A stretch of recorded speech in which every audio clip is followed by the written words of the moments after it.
You have the floor. Mr. Minister, Your Excellencies, distinguished guests, I would first like to thank Near East University for the invitation. Thank you for this very timely and necessary organization and inviting us. But let me make a correction, if I may. Although I requested from Professor Gökçekuş, they still insisted on writing me as a professor. Maybe since I pretend as if I know a lot, people think that I'm a professor. No, I'm a humble petroleum engineer, in fact, but I'm trying to teach since 15 to 20 years. That's it, I mean. Thank you so much. Thank you so much. Well, I'll try to make the floor more suitable for better understanding, as I always try to do, mostly for my students. So I'll try to show the importance of oil and natural gas within the energy mix. As you can see, the latest percentages are as follows. Oil contributes 34.2% of the world's primary energy consumption, while natural gas has a 23.4% contribution. But it is the runner-up. It's increasing its share because it is much more efficient and more environment-friendly compared to other fossil fuels.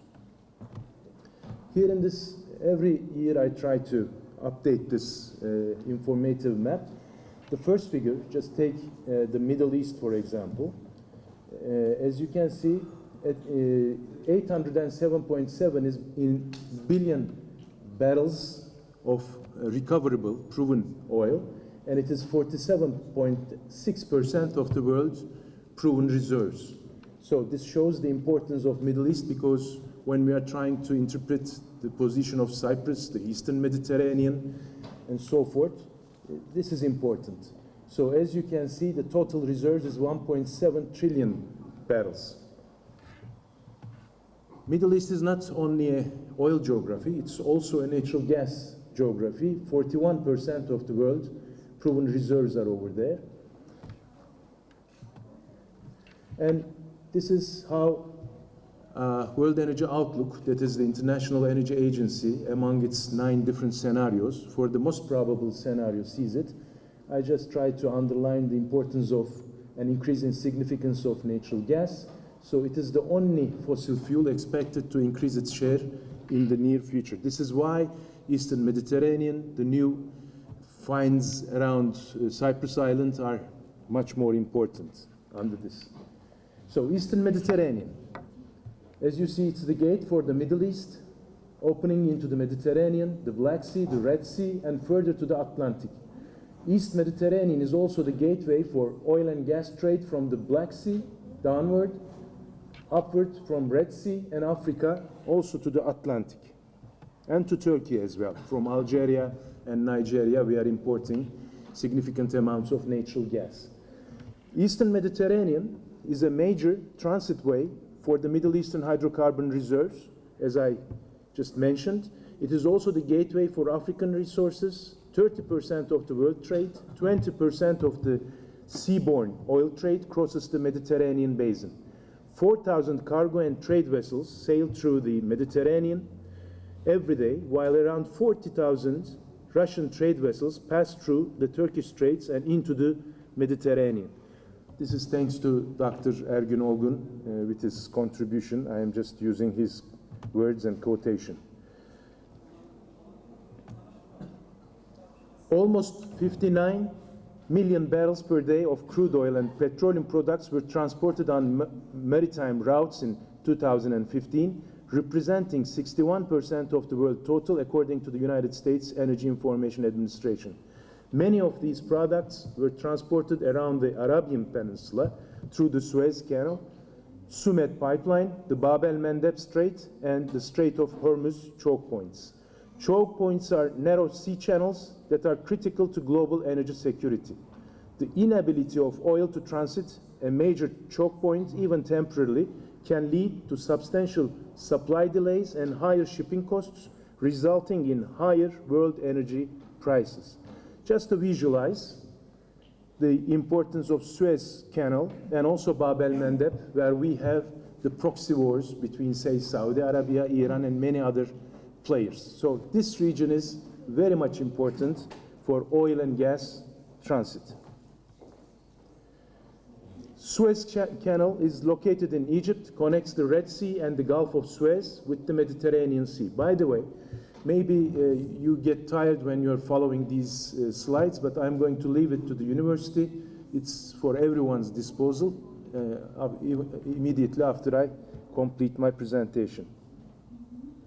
Oil exports from Russia accounted for the largest share, 17% of Suez southbound oil flows. It is both important for Middle Eastern exports, but also for Russia, for their exports. So this is a very critical area for almost every player in the region. Also, recently, the so-called Sunni gas pipeline from Qatar, crossing Saudi Arabia to Syria, and then opening into Eastern Mediterranean is one rival or competing pipeline against the Shia gas pipeline, so-called, starting from Iran, crossing Iraqi territory, and again through Syria. It's just expected to open as a project into the Mediterranean. So Mediterranean is the guest for all these competing pipelines. The military bases, both UK and NATO bases, but also recently Russian access to Greek Cypriot bases, and also France is a newcomer, not into the game, but to those bases access. UK military bases in Cyprus and increasing Russian influence. Apart from tracking Russia, numerous military operations in Libya, Iraq, and Syria have been staged from the bases. WikiLeaks revelations also point to their use in tracking Hezbollah militants in Lebanon. It's a misnomer to talk about British bases.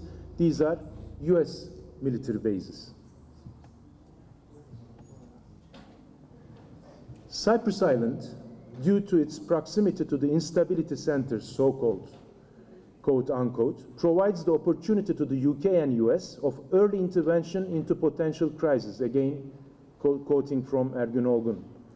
If Russia is settling down in Syria in your close neighborhood, please wake up, İlber Ortaylı. Russia is a land state. Its naval history extends hardly back to 3 centuries, but do not forget, Russia is a nuclear naval power. If the UK has military bases in the East Med and in Cyprus, and if the US is showing its mighty naval presence around, and even the Germans are showing presence, no doubt Russians will try to have a strong foothold there. Of course, we also must have a strong presence in Cyprus, since it is the entrance of our homeland. Also, there is an interesting triangle over here. Not only Tartus and Latakia bases, if ever built, the Akkuyu nuclear power plant, there will be an interesting triangle. You are on the one side, Turkey, a NATO member, but on the other side, so much dependent to Russia, and with the increasing dependency through this Akkuyu nuclear plant, there will be an interesting situation over there, and it's a risky business for Turkey. Russia is turning Syria into a major naval base for nuclear warships, and such under the 49-year agreement inked last year by Russia and Syria, that is 2016, the maximum number of Russian warships allowed at the Russian naval facility at one time is 11, including nuclear-powered warships. Would there be any connection between Akkuyu and these warships? It's a question mark for me, at least.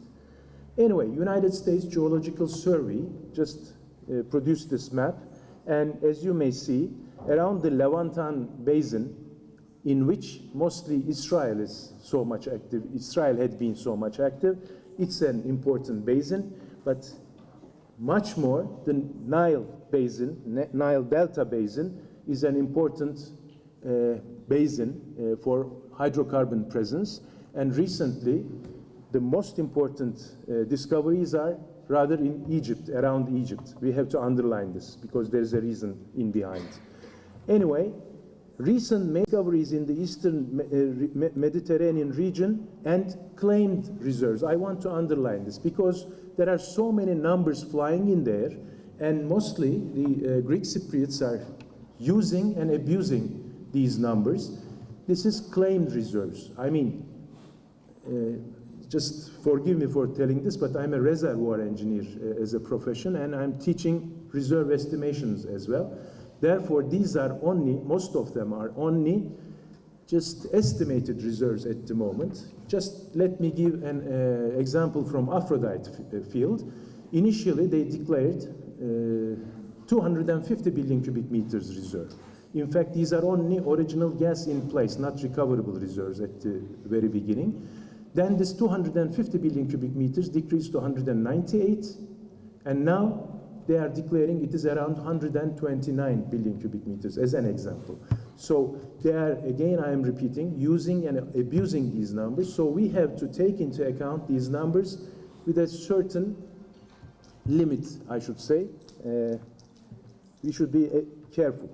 The most important discoveries, anyway, are in Israel, Leviathan, Tamar, this is producing, Egypt, Zor, this is producing, Nor, not yet, but they are claiming 2.5 trillion cubic meters, huge reserves.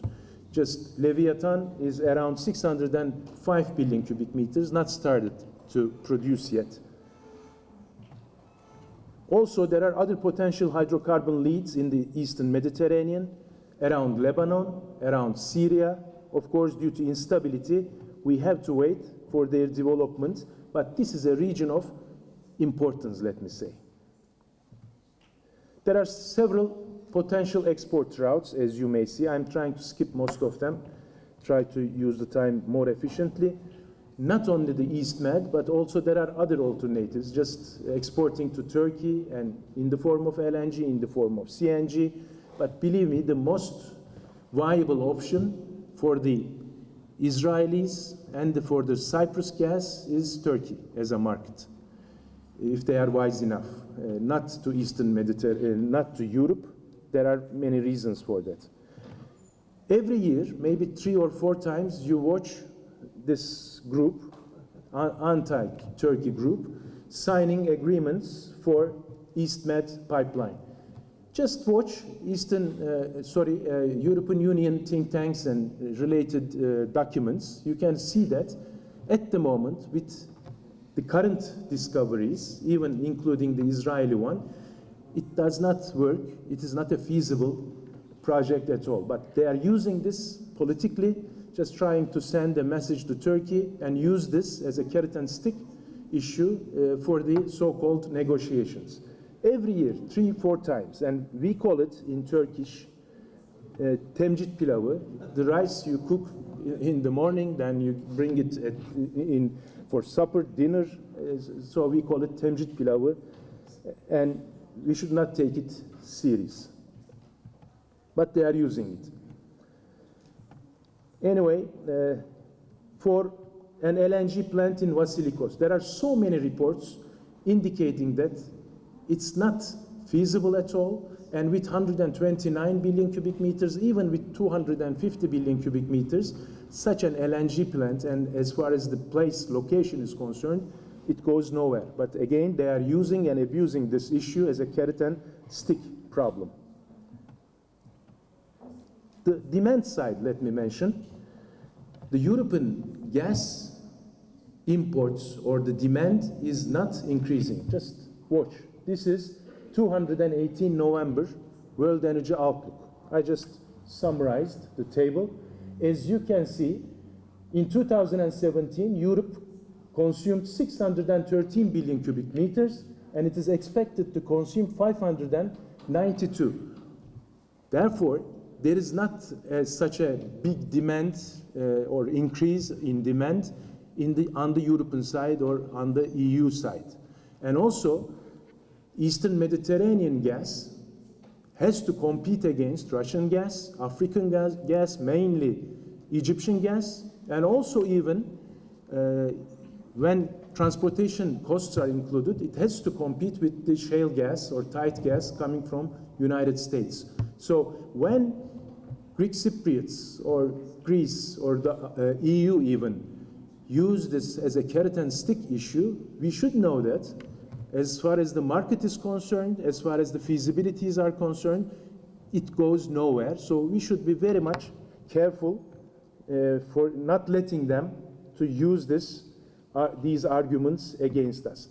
Anyway, since Sertaç Başaran and partly Cem, Admiral also Gürdeniz mentioned, I'm not going to go long for this dispute issue, but just to make you remember visually, to mention the exclusive economic zone, I just added some figures, maybe the same maps since we are using for years, we are working together because.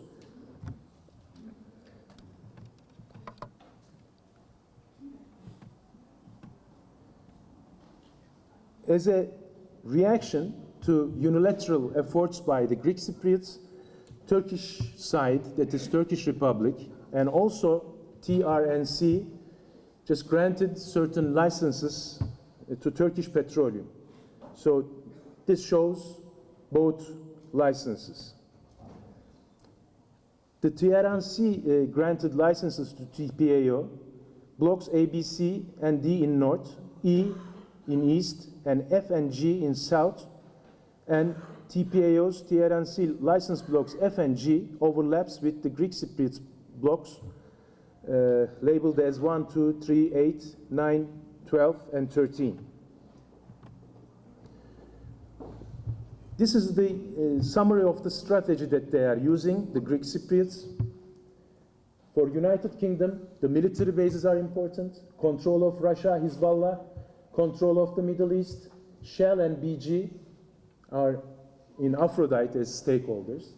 Take Russia, they have access to the bases in Paphos, Limassol, Larnaca ports, bases in Syria control the Middle East, money laundering, Orthodox solidarity, arms sales.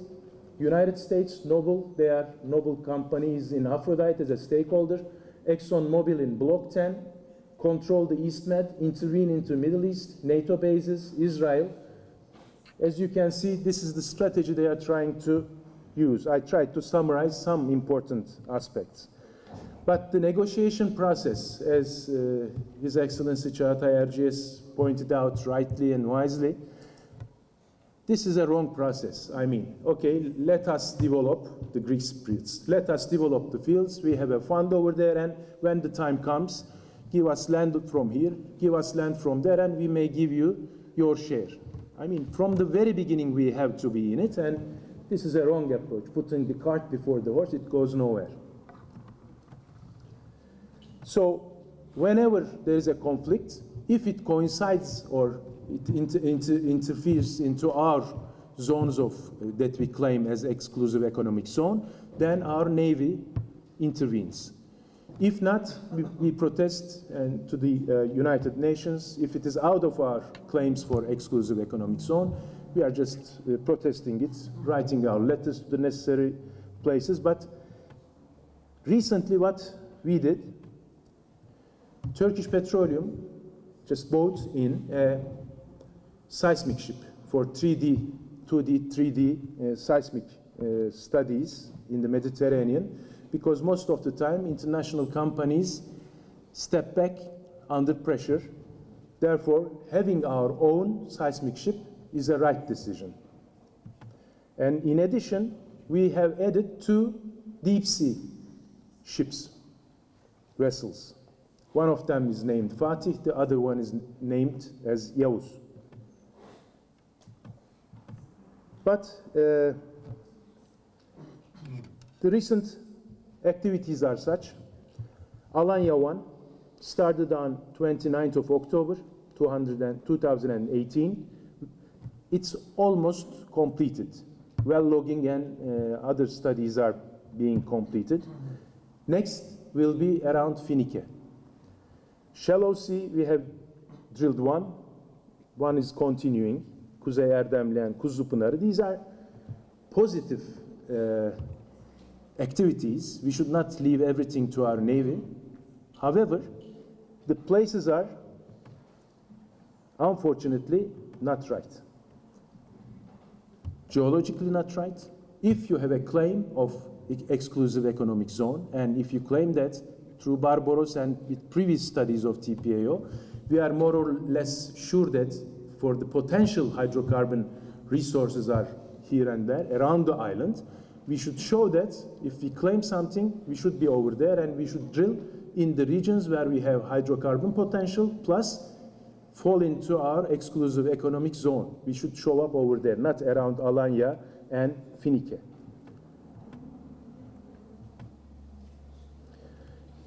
Most recently, I have to comment on this and then wrap up. ExxonMobil, if there is a negotiation process going on, it's not fair, it's not ethical to continue such drilling activities. However, ExxonMobil just started drilling in Delfin 1 on 15th of November, the establishment day of this republic. This is interesting. They are sending maybe some symbols, let me say, signals. You may find it too much complex theory, but they started drilling at 15th of November last year. And they, after completing Delfin 1, they went to Glaukos. They made a press release the day after our Blue Homeland exercise started, Exxon. And they claimed a certain amount of reserve. Believe me, drilling a well, the next day, if you are just with a press release claiming a certain reserve, it's only an estimate. But even in the Turkish media, we had seen this is one of the biggest discoveries in the world. No, this is not the case. This is as high as 198 billion cubic meters. This is what Exxon says, and they say we need to make additional studies. But even in the Turkish media, they are exaggerating it. This is an important issue, and we have to underline it. 198 is original gas in place. It's not recoverable. This is another issue. Yes, it is important, but we should be very careful about this stick and carrot policy. This is the case. I mean, ExxonMobil discovered. They are showing like this, but it's a. I'm not trying to underestimate, but concluding remarks. As wisely put by Dr. Ergün Olgun, the Greek Cypriot argument that the Republic of Cyprus is sovereign and will not discuss its hydrocarbon initiatives with the Turkish Cypriot side violates the established principle of political equality and only helps perpetuate the conflict. It does not help to solve it. Hydrocarbons discovery had substantially contributed to Greek Cypriot reluctance to share power and prosperity. Since the Greek Cypriots rejected Turkish Cypriots' proposal for jointly suspending all hydrocarbon exploration activity until an urgently needed comprehensive settlement is reached and continued unilaterally to announce new bidding rounds, then Turkish Cypriots and Turkey have all the rights to continue exploration in their claimed EEZ through Turkish Petroleum. In the absence of new discoveries and without the integration of Israeli gas volumes, the current gas discoveries around Cyprus is not economically feasible to justify neither a subsea pipeline nor an LNG plant to export directly to Europe. The recent discoveries in offshore Egypt, Zohr, Noor, made it also unrealistic to export to the idle, so-called idle, LNG terminals of Itku and Damietta in Egypt, because they are using this argument to negotiate with Turkey. We have a market over there. There are idle terminals, so we are going to send it to Egypt. Egypt doesn't need your gas. The most attractive market for both the Israel gas as well as the gas around Cyprus Island is Turkey. No need to say the primary market is the island itself, while the production should be shared based on the principles of justice and equity between the two communities. The European market is shrinking, and it is hard to compete with the Russian African gas as well as the US shale gas supplies. If the TPAO makes a significant discovery in the region, the current imbalance, which has long been created and exploited by Greek Cypriots, will drastically change its course. Such a discovery will decrease Turkey's and TRNC's import dependency. So we have to keep in our minds the current and future share of gas in the energy mix, gas demand supply forecasts, regional and global, changing gas contract terms and structures, reliable reserve estimates, possible impact of shale gas production versus East Med gas, political relations between the littoral states, political interests of the regional and global powers, and others. TRNC and Turkey need an ad hoc strategic research center capable of analyzing and understanding the before-mentioned parameters with a holistic approach and developing a national strategy from them.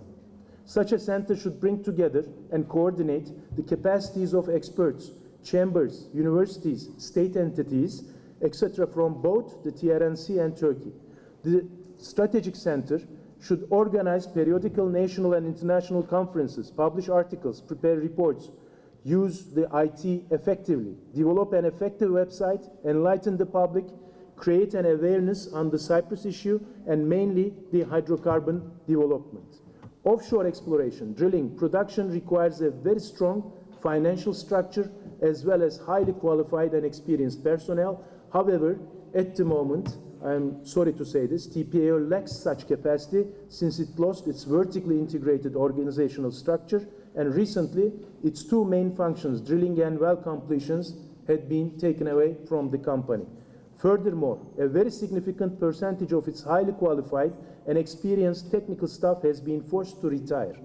It was a necessary and positive attempt to purchase seismic and drilling vessels. However, vessels do not perform seismic surveys and do not drill by themselves. We need our national staff over there.